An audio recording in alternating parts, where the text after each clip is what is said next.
Hindi natin alam kung ano ang punot dulo nitong nangyari kina Robin Padilla o Senator Padilla at Senator Pangilinan, na kung saan ay parang nagkaroon sila ng kumprontahan doon sa loob mismo ng session hall, na kung saan makikita natin na parang binabalaan ni Senator Robin Padilla si Senator Pangilinan na huwag siyang hawakan dahil parang may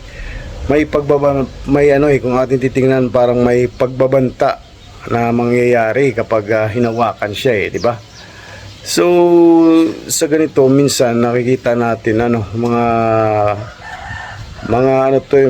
malalaking tao ito sa lipunan natin kung ating tutuusin, kasi sila yung mga leader na dapat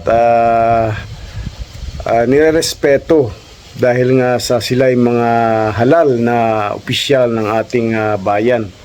Pero sa nangyayari ngayon parang nagkakaroon na, kung ating papakinggan yung sinasabi ni Robin na sinisigawan siya, mukhang hindi maganda sa para sa akin hindi maganda na ang isang kulig mo, lalo't pareho ka lang naman kayo ng posisyon, at hindi dapat natin tingnan dito kung ano ang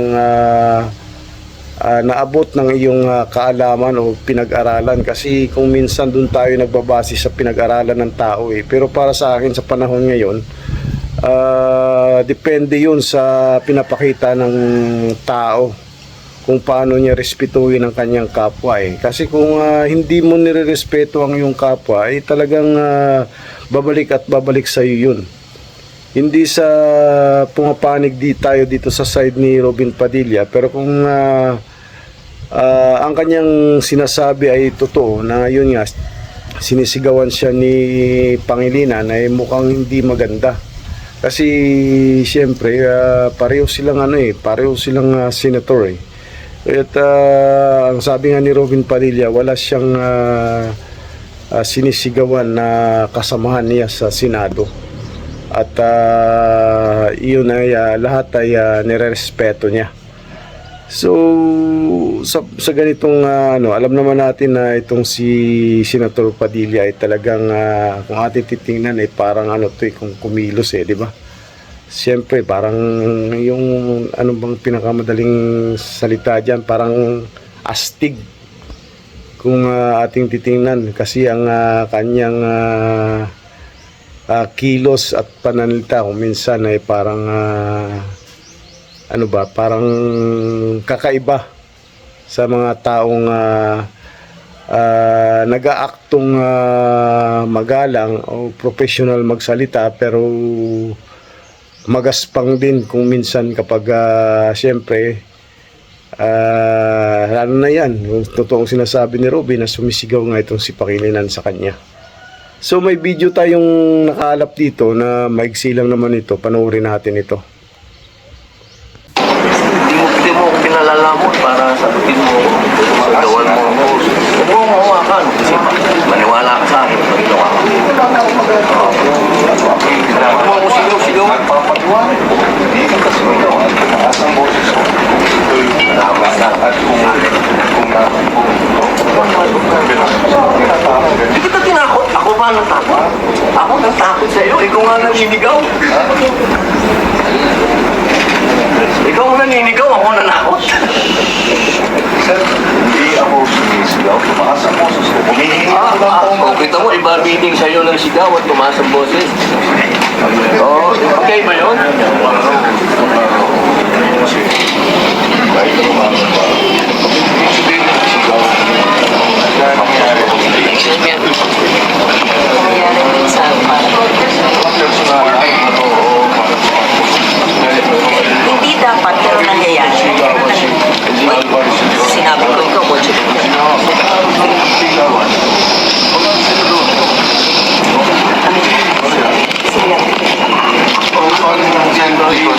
Talagang kahit kami nagtatang boses, hindi nyo rin existential issue ba Wala akong sinigawan dito kahit sino, boss. hindi daw kung sinabi ko. Lahat, mag-alam ako sa inyong lahat. Sinigawan mo nga. Para sa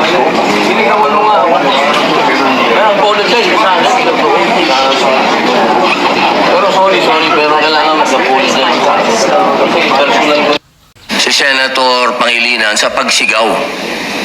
Meron po ba sa rules natin na sinasabing pwede mong sigawan ng kapwa mo senador?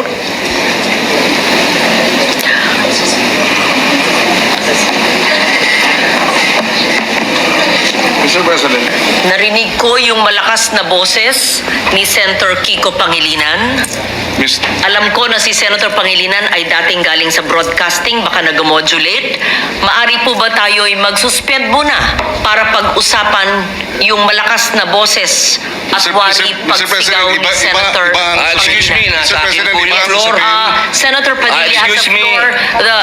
The chair is answering the question of Senator Padilla. Session is suspended. Sa video na ito makikita natin na parang ito yung ito yung yung naging karugtong nung pinagmulan ng kung paano sinigawan si Robin Padilla ni Senator Kiko Pangilinan at yun nga sinuspende ang session at dito parang ito yung video na doon sa una nating ipinakita na ito yung parang yung kumprontahan na sila. Kaya't makikita natin na ayan, parang inaawat na nila si Robin Padilla dahil yun nga sila lang naman at talagang pero kung titingnan natin parang ano lang din ang dating ni Robin sa pananalita niya, pero parang yung kilos niya talaga parang kung ating titingnan parang uumbag na talaga siya so yan di ba? Yan yung karugtong ng video na yun at parang nagpapaliwanag din dito si Senator Kiko Pangilinan ng kanyang side at pero talagang narinig nga daw ni Senator Leron Digarda na talagang malakas ang boses ni Kiko Pangilinan kaya't parang sabi nga niya parang nag-modulate daw yata si Senator Pangilinan dahil dati daw itong sa broadcasting din at yun ito na yung yung kadugtong video na una natin binahagi una dito sa bago itong pinakahalitan. Ayun, ninyo pong napanood ang video ng kanilang kumprontahan doon mismo sa session hall na kung saan ay parang hindi ko alam kung kailan nangyari ito kung after nung nangyaring paghabol din kay Senator Bato, pero nandito si Senator Bato siguro ito yung araw na hinabol siya ng ng NBI at hindi natin sure pero hindi ko alam kasi kung ano talaga ang ugat ng itong bakit nanigaw si Pangilinan kay Padilla. So yun, at kung nais nyo magbigay ng opinion, komento na kaugnay dito sa ating binahagi, mag-comment lang sa comment section sa mismong video na ito. Hanggang sa muli, maraming salamat. Bye-bye.